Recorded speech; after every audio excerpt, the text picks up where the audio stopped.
বাঁচবো তো বাঁচবো, শিয়ালের মতো কেন বাঁচবো, ভোদরের মতো কেন বাঁচবো, ইঁদুরের মতো কেন বাঁচবো? বাঁচবো তো বাঘের মতো বাঁচবো, সিংহের মতো বাঁচবো। আসছি একদিন, যাবো একদিন, মরতে তো হবেই। মাথা নত কেন? মাথা নত কেন? কারণটা কি? মাথা নত করে বাঁচতে হবে কেন? আল্লাহ রক্ত দিয়েছেন, জীবন দিয়েছেন, মৃত্যু তো একদিন আছেই। মৃত্যুবরণ করবো, ফাঁসির রশিদে ঝুলবো, মৃত্যুবরণ করবো, মাথা নত করবো না ইনশাআল্লাহ। الداعية الكبير سماحة الشيخ صاحب الفضيلة، الشخصية المتميزة، الشخصية المحبوبة، رونق هذه الحفلة المباركة القيمة، سماحة الشيخ العلامة المفتي سيد محمد فيض الكريم أطال الله ظله علينا، সকল বলেন আমিন। وبارك الله في حياته الطيبة। আমি শেখকে তার গুরুত্বপূর্ণ বক্তব্য পেশ করার সবিনয় দরখাস্ত পেশ করছি।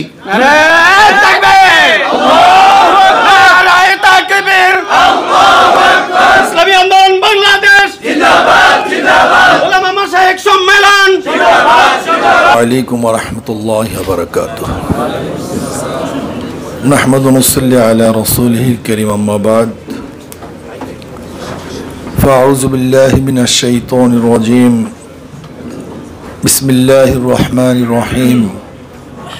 ইনিল হুকমু ইল্লা লিল্লাহ। সবাই দুরূদ শরীফ পড়ি। আল্লাহুম্মা সাল্লি আলা সাইয়্যিদিনা ওয়া নাবিয়িনা শাফিঈনা হাবিবিনা মাওলানা মুহাম্মদ সাল্লাল্লাহু আলাইহি ওয়া আলা আলিহি ওয়া আসহাবিহি ওয়া বারাকা সাল্লাম। জাতীয় উলামা মাশায়েখ আইম্মা পরিষদ কর্তৃক আয়োজিত আজকে সম্মেলনের সম্মানিত সভাপতি, আমাদের শ্রদ্ধাভাজন মহাসচিব, জাতির রাহবার, শ্রেষ্ঠ সন্তান, শ্রদ্ধেয় উলামায়ে কেরাম, আল্লাহ পাকের শুকর যে মাওলাই কারীম সর্বশ্রেষ্ঠ এক অনুষ্ঠানে আপনাকে আমাকে উপস্থিত হওয়ার তৌফিক দান করছেন। কেন আলেমদের চেয়ে দামি আর কেউ নেই। আল্লাহ পাক রব্বুল আলামিন নিজেই এদের প্রশংসা করেছেন। ইন্নামা ইয়াখশাল্লাহা মিন ইবাদিহিল উলামা ইয়ারফাইল্লাহুল্লাযীনা আমানু মিনকুম ওয়াল্লাযীনা উতুল ইলমা দারাজাত হাল ইয়াস্তাবিল্লাযীনা ইয়ালামুনা ওয়াল্লাযীনা লা ইয়ালামুন হাল ইয়াস্তাবিল আমা ওয়াল বাসীর। খুদ আল্লাহ পাক রব্বুল আলামিন যাদের প্রশংসা করেছেন, নবী আলাইহিস সালাতু ওয়াস সালাম বলেছেন, খায়রুকুম মান তাআল্লামাল কুরআনা ওয়া আল্লামা। বাস, এর চেয়ে শ্রেষ্ঠ আর কেউ নেই, কোনো সন্দেহ নেই। আমি তো মনে করি যতদিন উলামায়ে কেরাম থাকবে ততদিনই দিনের বাতি থাকবে। উলামায়ে কেরাম থাকবে না, দিনও থাকবে না, এইটাই বাস্তবতা।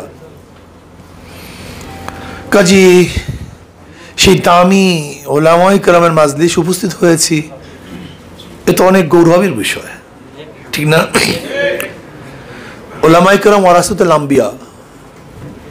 দেখেন, পাশের বাড়ির যুবক যতই তাগড়া হোক না কেন, সে কিন্তু ওয়ারিস হয় না, কিন্তু বাবার সন্তান ন্যাংরা রুলা, সেও কিন্তু বাবার ওয়ারিস হয়। উলামায়ে কেরাম দুর্বল হলেও তারাই নবীর ওয়ারিস, অন্য কেউ কিন্তু নবীর ওয়ারিস না। কাজী আপনাদেরকে কি বয়ান করবো, যাক্কির ফাইন্না যিকরা তানফাউল মুমিনিন হিসাবে যে একটা কথা বলতে চাই। আমি যে আয়াত শরীফ তেলাওয়াত করেছি এই ব্যাপারে সবাই একমত, ইনিল হুকমু ইল্লা লিল্লাহ, কিন্তু ব্যাখ্যা সবাই একমত না। খারিজিরাও কিন্তু এই আয়াতই তেলাওয়াত করেছিলেন। জঙ্গে সিফফিনের মধ্যে খারিজিরা এই আয়াতই তেলাওয়াত করে তারা আলীর মুর্তজা রাদিয়াল্লাহু তাআলা আনহুকে কাফের ঘোষণা দিয়েছিল।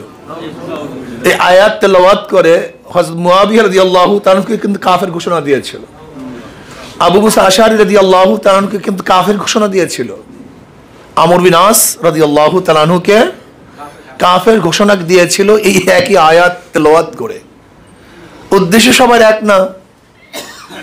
ইনিল হুকমু ইল্লা লিল্লাহ, আমরা সবাই চাই আল্লাহর জমিনে আল্লাহর হুকুমত কায়েম হবে। কে না চায়? সবাই তো চাই। প্রক্রিয়াটা কি হবে? ইশকাল এখানে, ইখতিলাফ এখানে, মতানৈক্য এখানে। ইসলামী হুকুমাত তো সবাই চাই, কিন্তু প্রতিষ্ঠিত করব কিভাবে? মূল ইখতিলাফ এখানে, ঠিক না ভাই? কেউ তো মনে করি ইসলামী হুকুমাত কায়েম করার পদ্ধতি হলো কেতাল, এর বাহিরে কোনো পদ্ধতিই নাই। কাজী কেতালের বাহিরে যদি কেউ ইসলামী হুকুমাত কায়েম করতে চায়, না ইসলাম হুকুমাত হবে না এই ব্যবস্থাপনা সহি হবে। এক ভাইরা আমাদের আছে কি নেই? ইশকাল তুলছে। কিন্তু ওই সমস্ত বন্ধুদেরকে বলতে চাই, ভাই কথা বললে তো আর কথা হবে না, এক জায়গায় তো দুই বয়ান চলে না, বয়ান একটা চলবে।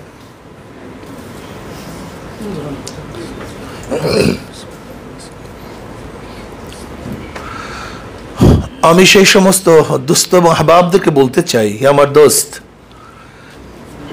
আপনি যেই ইসলামী হুকুমাতের জন্য নির্দিষ্ট এক পদ্ধতি নির্দিষ্ট করে দিয়েছেন, নির্দিষ্ট পদ্ধতিকে নির্দিষ্ট করে দিয়েছেন, এর বাহিরে কোনো পদ্ধতিই নাই। তাহলে আমি আপনাকে প্রশ্ন করবো, জনাব মুহাম্মদ রাসূলুল্লাহ সাল্লাল্লাহু আলাইহি ওয়াসাল্লাম প্রথম ইসলামী হুকুমাত কায়েম করেছিলেন, সেটা পদ্ধতি কি ছিল আমাকে বলুন। জনাব মুহাম্মদ রাসূলুল্লাহ সাল্লাল্লাহু আলাইহি ওয়াসাল্লাম মদিনার মধ্যে যে ইসলামিক স্টেট সৃষ্টি করেছিলেন, কায়েম করেছিলেন, ইসলাম হুকুমাত কায়েম করেছিলেন, সেখানে কি কেতাল ছিল, যুদ্ধ ছিল, জিহাদ ছিল, কিচ্ছু ছিল? কিছুই তো ছিল না। আব্দুল্লাহ ইবনে উবাই ইবনে সুলুলকে মদিনাবাসী, শুধু মুসলমান না কিন্তু, কি শব্দ? মদিনাবাসী তার মাথার উপরে নেতৃত্বের মুকুট পরাবেন মদিনাবাসীর প্রয়োজনে, একজন নেতার প্রয়োজন, যার নেতৃত্বে আমরা চলবো, ঐক্যবদ্ধ হব। স্টেট এইভাবেই সৃষ্টি হয়েছে, যদিও এটা পলিটিক্যাল সায়েন্সের ভাষায় বলতেছি, স্টেট এইভাবে সোশ্যাল ওয়ার্কের মাধ্যমে স্টেট সৃষ্টি হয়েছে। যদি এটা আমাদের বক্তব্য না, আমাদের বক্তব্য হলো আল্লাহ পাক প্রথমেই ইন্নী জাইন ফিল আরদি খলিফা হিসেবে স্টেট সৃষ্টি করেছেন। কিন্তু সক্রেটিসের ধারণা কি, প্লেটোর ধারণা কি, অ্যারিস্টটলের ধারণা কি, মন্টেস্কোর ধারণা কি, লকের ধারণা কি, রুশোর ধারণা কি, ভোল্টেয়ারের ধারণা কি, কার্ল মার্কসের ধারণা কি, মাউসুদনের ধারণা কি, আব্রাহাম লিঙ্কনের ধারণা কি? তাদের স্ট্রেস সৃষ্টি হওয়ার ধারণা ভিন্ন। সোশ্যাল ওয়ার্কের মাধ্যমে স্ট্রেস সৃষ্টি হয়েছে, কিন্তু আমরা মনে করি ইসলামিক স্ট্রেস সৃষ্টি হয়েছে ডাইরেক্ট আল্লাহ পাক ইন্নী জাইলুন ফিল আরদি খলিফা। যাই হোক, সেটা অন্য কথা, সেদিকে আমি যাব না। আমি বলতে চাই যে জনাব মুহাম্মদ রাসূলুল্লাহ সাল্লাল্লাহু আলাইহি ওয়াসাল্লাম যে মদিনার মধ্যে ইসলামিক স্টেট করেছেন, সেখানে কিভাবে সৃষ্টি করেছেন? আমার নবীকে বলছে আমাকে দায়িত্ব দাও, সাহাবারে কি বলছে আমার নবীকে দায়িত্ব দাও? কেউ কি ওয়ার্ক করছে যে তাকে নেতা বানানো হোক?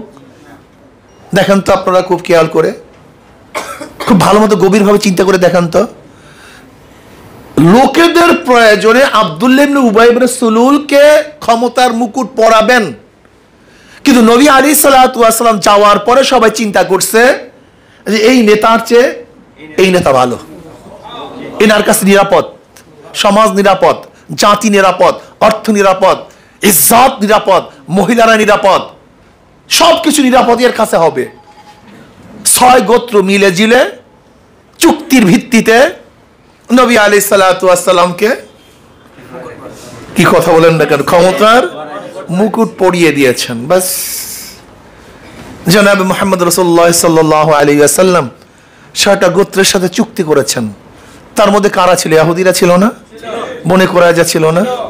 হ্যাঁ, দেখেন, ইহুদি মুসলমান সম্মিলিতভাবে মানুষের প্রয়োজনে, শান্তি থাকার জন্য, অধিকার বাস্তবায়ন করার জন্য, অধিকারকে রক্ষা করার জন্য, সুন্দরভাবে জীবন যাপন করার জন্য সেখানে কি চুক্তি হয়েছিল? জাতীয়তাবাদী চুক্তি।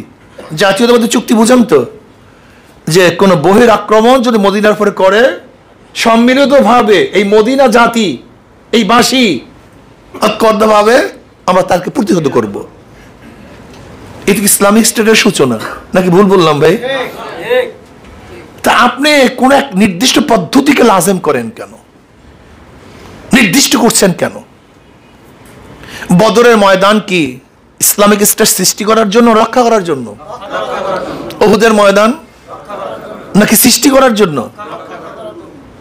গজওয়া আহজাব রক্ষা করার জন্য, সৃষ্টি করার জন্য? চতুর্থ হিজরিতে বদরে সোগরা হয়েছিল রক্ষা করার জন্য না স্টেট সৃষ্টি করার জন্য?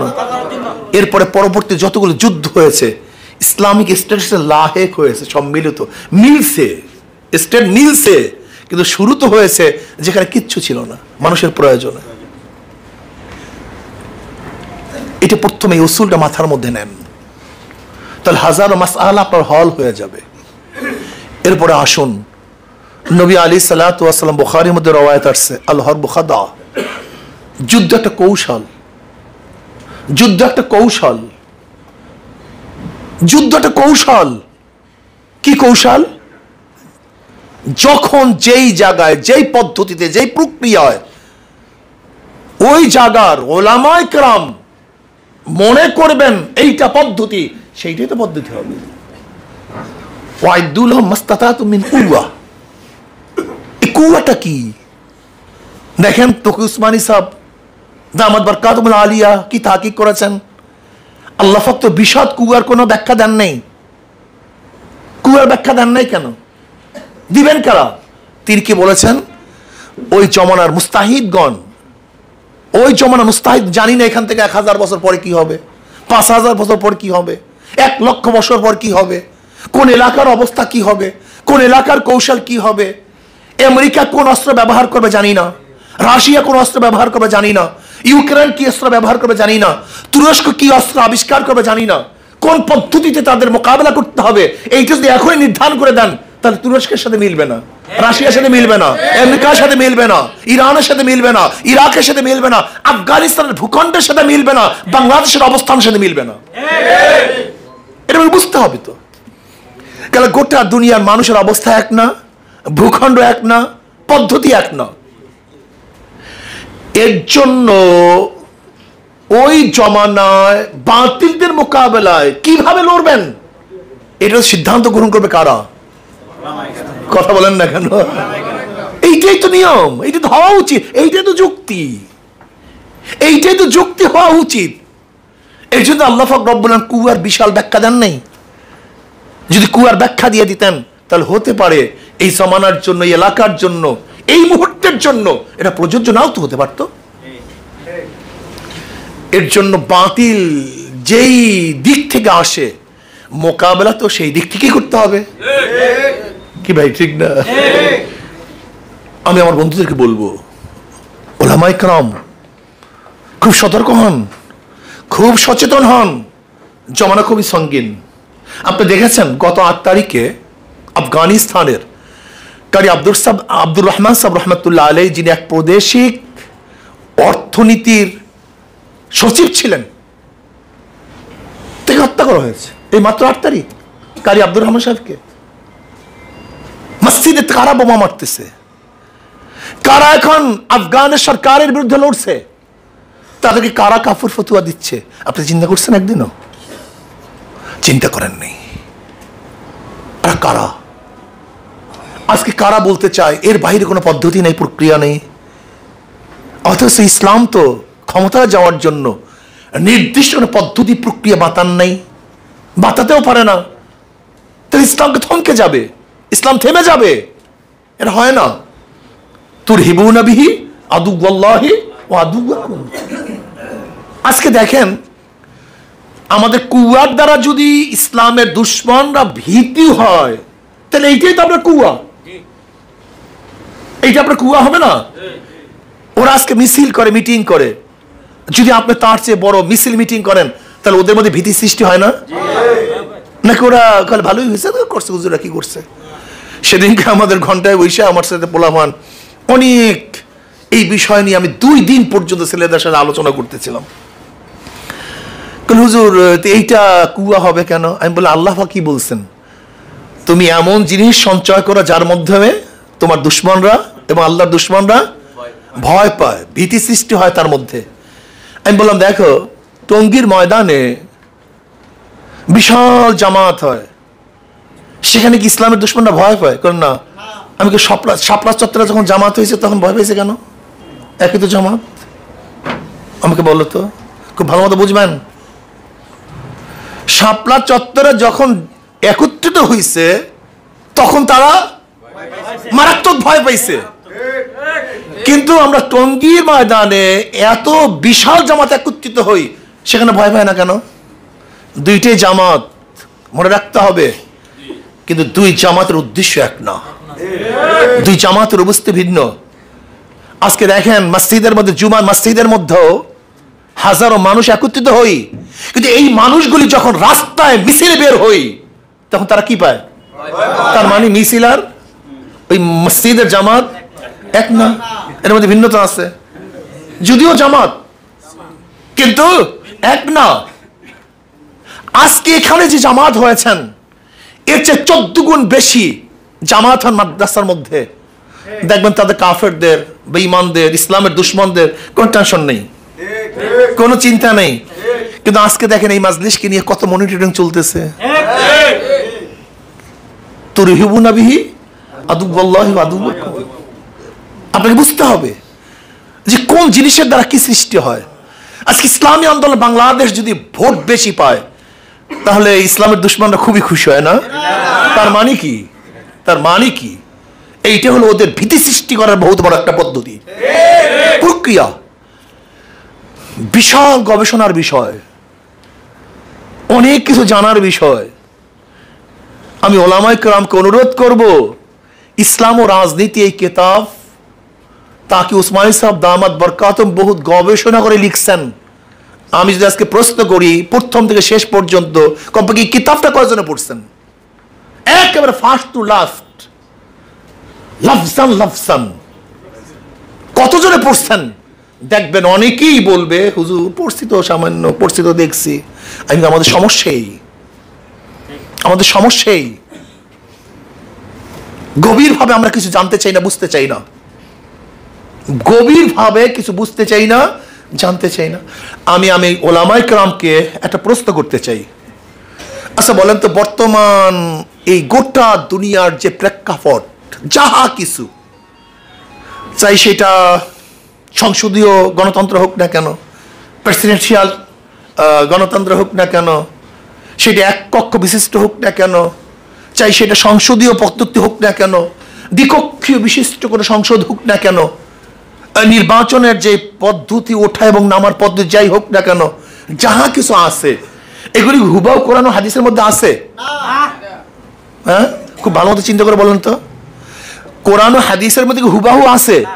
তাই বিষয়গুলি কি ইস্তেহাদি নাকি? ভাই ভুল বললাম? তা ইস্তেহাদ করবে কে? আমার মতো ফালতু না, ওই ছোট্ট একটা বাচ্চা। তা যেহেতু গোটা দুনিয়াটা বর্তমান ইস্তেহাদি, তাহলে আমার মতো ফালতু, আমার মতো একটা বাচ্চা ছেলে, আপনার মতো আমার মতো যারা এক জায়গায় বসে বসে শুধু পড়াই, সবক পড়ায়, গোটা বিশ্ব সম্পর্কে জানা নাই, তারা একটা ফতুয়া দিবার আপনার গ্রহণ করবেন?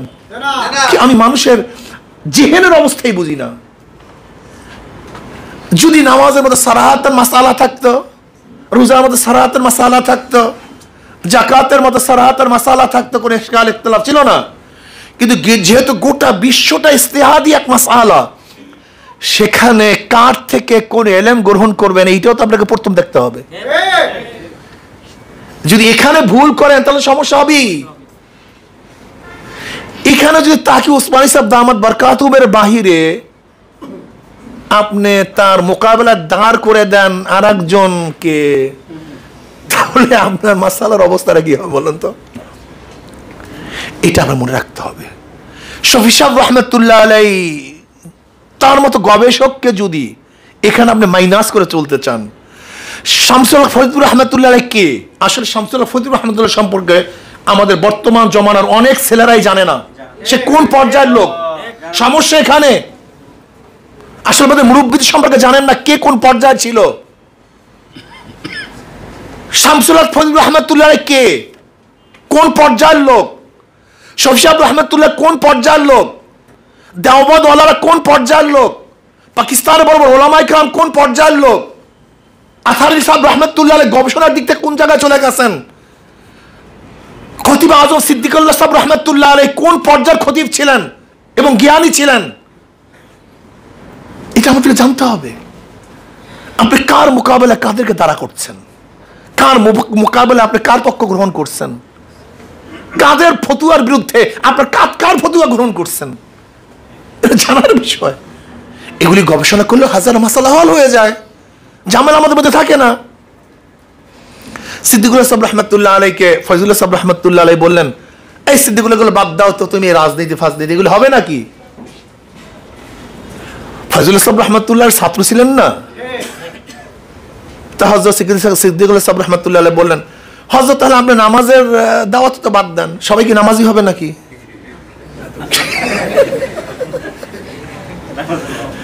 তা আপনি নামাজের দাওয়াত বাদ দেন, সবাই কি নামাজি হবে নাকি? যেহেতু সবাই নামাজি হবে না, কাছে নামাজের দাওয়াত বাদ দেন। যেরকম সবাই নামাজি হবে না, নামাজের দাওয়াত চালাতে হবে। জানি না কি হয় না হয়, কিন্তু ইসলাম হুকুমাতের জন্য চেষ্টাও চালাতে হবে। জ্ঞানী মানুষের কথার ওজন বুঝেন তো? এই কথাটা আমরা বলি না এখন, হবে নাকি, হয় নাকি, হবে নাকি? ঠিক এই প্রশ্ন ফয়জুল্লাহ সাহেব রহমতুল্লাহর মতো মুফতি আজম তার ছাত্রকে প্রশ্ন করেছিলেন। সে তো রাজনীতির খুব ঝোঁক ছিল, আর হজরত মুফতি আজম সাহেব রহমতুল্লাহ রাজনীতির থেকে পুরা খেলাফ ছিল, একেবারে উল্টা বিপরীত মেরুর দুইজন ছাত্র এবং উস্তাদ। একজনে খুবই পছন্দ করতেন, একজনে খুবই অপছন্দ করতেন। তখন হজরতকে যে প্রশ্ন করছে, হজরত পাল্টা প্রশ্ন করছে যে হজরত তাহলে আপনি এইটাও বাদ দেন, আমরা এইটাও বাদ দিই, কাজে কোনোটাই বাদ দেওয়া যাবে না। আমাদের কাজ হলো চেষ্টা করা, আমাদের কাজ সাধনা করা। আস-সাই মিন্নি ওয়াল ইতমামু মিনাল্লাহ। আমাদের কাজ হলো চেষ্টা করা, সাধনা করা। পূর্ণতা ঘটাবেন আল্লাহ। আমি সেদিনকে ছাত্রদেরকে একটা কথা বললাম যে দেখো, চেষ্টার মধ্যে এবং চেষ্টা না করার মধ্যে পার্থক্যটা কি? আমার সময় নেই, আমার অনেক কথা বলতে মনে চায়, সময় নেই। আমি বললাম যে দেখো, তোমরা এমন এক জায়গায় চলে গেছো যেখানে কিবলা পাচ্ছ না, তোমরা কয়েকজন আসছো, কিবলা নির্দিষ্ট করতে পারছো না। এক ব্যক্তি চিন্তা করতেছে, যেহেতু পাই না, দাঁড়ায় যা নামাজ পড়ি, ইত্তেফাকান সেই ব্যক্তি পশ্চিম দিকে ফিরিয়েই নামাজ পড়লো। আর এক ব্যক্তি সে চিন্তা করছে কোন দিকে কেবলা, এই দিকে না ওই দিকে না, ওই দিকে না ওই দিকে, খুব চেষ্টা সাধনা করছে, সে পূর্ব দিকে ফিরে দাঁড়ায় গেল। একজনের চেষ্টাবিহীন ইত্তেফাকান কেবলামুখী হয়ে দাঁড়াইছে, আর একজনের চেষ্টা করার পরে হুবহু বিপরীতমুখী দাঁড়াইছে। আমি ছাত্রদের প্রশ্ন করলাম, বলতো একজন তাহারি করছে, একজন তাহারি করে নাই, কার নামাজ সহি? কল হুজুর যে পূর্ব দিকে দাঁড়াইছে। আমি বলি নাউজুবিল্লাহ, কিবলামুখী হয়ে তো নামাজ পড়া ফরজ। সে দাঁড়াইছে পূর্ব দিকে, তার নামাজের ফতুয়া তুমি দিলা হয়ে গেছে, আর যে পশ্চিম দিকে ফিরছে তার নামাজ হয় নাই, এ ফতুয়া দিলা কেন? কল হুজুর একজনের মধ্যে চেষ্টা আছে, একজনের মধ্যে চেষ্টা নাই। আমি বলছি দেখছো চেষ্টার দামটা কি ইসলামের মধ্যে? ইসলামের মধ্যে চেষ্টার দাম কি জানো তুমি? এর নাম চেষ্টা সাধনা। তোমার থেকে আল্লাহ পাক কি চান? আল্লাহ পাক কি চান? যে বান্দা আমার হুকুম অনুযায়ী চেষ্টা করলো কিনা, বাস চেষ্টা করলো কিনা, সাধনা করলো কিনা, সে আমার দিকে অগ্রসর হচ্ছে কিনা। ইউসুফ আলাইহিস সালাতু ওয়াস সালাম জানেন অনেকগুলি দরজা, সব তালাবদ্ধ, যাওয়া যাবে না, কিন্তু ইউসুফের দায়িত্ব এইটা না। ইউসুফের দায়িত্ব ছিল যেই পর্যন্ত যাওয়া যায় ওই পর্যন্ত দরজা, বাকি দরজা খোলার দায়িত্ব আল্লাহর। ঠিক আমরাও আমাদের সাধ্য অনুযায়ী চেষ্টা করবো, যেই পর্যন্ত রাস্তা ক্লিয়ার ওই পর্যন্ত দৌড় দেব, বাকি আল্লাহ পর্যন্ত পৌঁছাবার দায়িত্ব আল্লাহর। ইমাম গাজালি রহমতুল্লাহ আলাইহির জন্যই তো বলেন, আল্লাহর মধ্যে বন্দার মধ্যে 70,000 পর্দা, 70,000। এক এক পর্দা ভেদ করতে 500 বছরের সময় লাগে। বাঁচবো কয়দিন? কিভাবে ভেদ করব, কিভাবে তার কাছে বুঝবো? আবার ইমাম গাজালি রহমতুল্লাহ আলাইহি বলেন, যদি আল্লাহ পাক কাউকে কবুল করেন 1 সেকেন্ডের মধ্যে 70,000 পর্দা ভেদ করে তার কাছে নিয়ে যেতে পারেন। এইটাই নিয়ম। বদরের ময়দানে সবাই জানেন নবী আলাইহিস সালাতু ওয়াস সালাম কাফেরদের মোকাবিলার জন্য নামেন নাই, তাদের মোকাবিলার জন্য নামেন নাই। আবু সুফিয়ান রাদিয়াল্লাহু তাআলা আনহুর কাফেলাকে রোকার জন্য নেমেছিলেন, কিন্তু আল্লাহ পাক পছন্দ করছেন তাদের মধ্যে যুদ্ধ ঘটিয়ে দেওয়ার, সেইটাই হয়ে গেছে।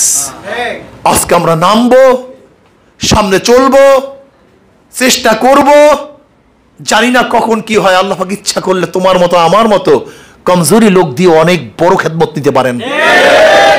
আল্লাহ পাক ন্যাংরা মশা দিয়ে যদি নমরুদের মতো বাতিলকে ধ্বংস করতে পারে, আবাবিল পাখির মতো ছোট্ট পাখি দিয়ে, আবাবিল পাখির সাইজ তো এই চড়ুর চেয়ে একটু বড় ছিল, ঘুঘুর চেয়ে একটু বড় বা কবুতরের চেয়ে ছোট, এই পাখি ছিল ছোট্ট ছোট্ট পাখি দিয়া যদি বড় এই বেঈমানের কাফেলাকে, আব্রাহামের গোষ্ঠীকে ধ্বংস করতে পারেন, সেই মাওলা পাক রব্বুল আলামিন তোমার মতো আমার মতো কমজোরি লোক দিয়েও অনেক বড় বড় কাজ নিতে পারেন। এর জন্য আমি ওলামায়ে কেরামকে বলবো, শ্রদ্ধাভাজন ওলামায়ে কেরাম, কি চান আমি জানি না, যদি চান ইসলামী হুকুমাত হোক, ইসলামী হুকুমাতের জন্য সর্বশ্রেণীর লোকের প্রয়োজন। শুধু কমিয়ার দ্বারা হবে না, শুধু আলিয়ার দ্বারা হবে না, শুধু কলেজের দ্বারা হবে না, শুধু ইউনিভার্সিটির দ্বারা হবে না, সব শ্রেণীর লোকের প্রয়োজন। আর আল্লাহ পাকের শুকর, ইসলামী আন্দোলন বাংলাদেশ এমন এক সংগঠন যার মধ্যে সব শ্রেণীর লোক আছে। আজকে দেখেন তো এই মাজলিসের মধ্যে সব শ্রেণীর লোক আছে।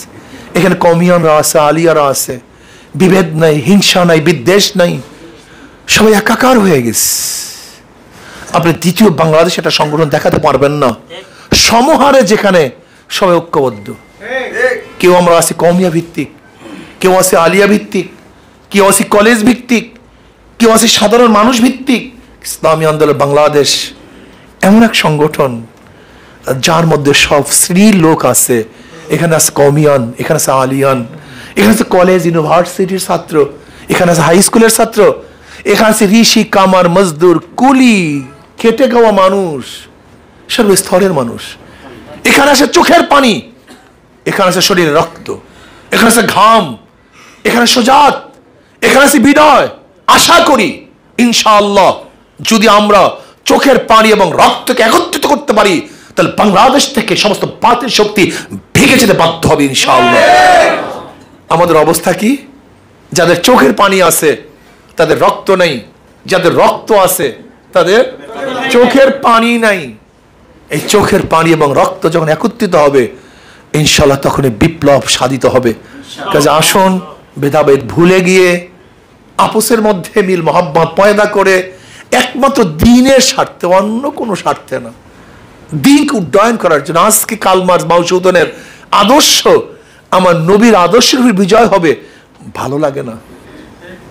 আজকে নবীর উত্তরসূরিরা দুর্বল হবে আর কার্ল মার্কস মাওসুদন আমেরিকান এবং রাশিয়ান পন্থীরা শক্তিশালী হবে, ভাল লাগে না, পছন্দ হয় না। আজকে আমার নবীর ওয়ারিসরা ফাসেকদের পায়ের কাছে গিয়ে গুড়গুড় গুড়গুড় করবে, সহ্য হয় না, ভাল লাগে না। আজও যদি আমাদের মুখের মধ্যে ওই সমস্ত ফাসেকদের তারিফ, যারা আল্লাহু আকবার ধ্বনি শুনতে পারে না, আল্লাহু আকবার ধ্বনি সহ্য হয় না, এখনো যদি আল্লাহু আকবার ওয়ালারা তাদের প্রশংসায় পঞ্চমুখ হয়ে যায়, মন খারাপ লাগে, খুব ব্যথা লাগে, খুব খারাপ লাগে, ব্যথা লাগে, খুব খারাপ লাগে। যারা শরিয়া আইনকে পছন্দ করেন, ডাইরেক্ট ঘোষণা দেয়, এরপরও যদি তার থেকে ফলের আশা করেন, তা আপনার সে পুরো জাহেল এবং মূর্খ আর কেউ হতে পারে না। ভাইও, মমতা ব্যানার্জি সে মুসলমানের খুবই পছন্দ করে এবং খুবই প্রশংসা করে, মুসলমানের মহাব্বতে না ভোটের মহাব্বত। ঠিক আজকে অনেক রাজনৈতিক দল আপনাকে আমাকে তারিফ করে, কিন্তু যখন তাদের ভোট নেওয়া হয়ে যায় তখন তারাই আপনাকে আমাকে ঝুটা পার্টি বলে। কাজে আপনাকে আমাকে আমার পায়ে দাঁড়াতে হবে, আপনাকে আমাকে আমার শক্তি অর্জন করতে হবে, শক্তি সঞ্চয় করতে হবে। ওলামায়ে কেরামের এমন এক প্ল্যাটফর্ম ইনশাআল্লাহ আমরা করব যে তাদেরকে দেখলে কাফের বেঈমান মুশরিকদের অন্তরের মধ্যে ভীতি সৃষ্টি হবে। বেশি দূরে নেই, একটু একত্রিত হন না। কিসের ওরা? ওদের লাপাত্তা। মরবো তো মরবো, বাঁচবো তো বাঁচবো, শিয়ালের মতো কেন বাঁচবো, ভোদরের মতো কেন বাঁচবো, ইঁদুরের মতো কেন বাঁচবো, বাঁচবো তো বাঘের মতো বাঁচবো, সিংহের মতো বাঁচবো। আসছি একদিন, যাবো একদিন, মরতে তো হবেই। মাথা নত কেন? মাথা নত কেন? কারণটা কি? মাথা নত করে বাঁচতে হবে কেন? আল্লাহ রক্ত দিয়েছেন, জীবন দিয়েছেন, মৃত্যু তো একদিন আসেই। মৃত্যুবরণ করবো, ফাঁসির রশিদে ঝুলবো, মৃত্যুবরণ করবো, মাথা নত করবো না ইনশাআল্লাহ। এইভাবে উদ্যোগ হন। আল্লাহ আমাকে এবং আমাদের সবাইকে কবুল করে নেন। আল্লাহর কাছে যেন সম্মানিত হতে পারি, জান্নাতে গিয়ে গর্ব করতে পারি, নবীর সামনে দাঁড়াতে পারি, এই চিন্তা নিয়ে সামনে কদম বাড়ান। আল্লাহ আমাকে আমাদের সবাইকে কবুল করে নেন। খাস করে আমার শ্রদ্ধাভাজন ওলামায়ে কেরাম, মাথার তাজ ওলামায়ে কেরাম যদি একত্রিত হয়, আমি বিশ্বাস করি কোনো বাতিল দেশে মাথা উঁচা করতে পারবে না। আল্লাহ আমাকে আমাদের সবাইকে কবুল করেন। সবাইকে ধন্যবাদ, শুকরিয়া, আলহামদুলিল্লাহ, আমিন।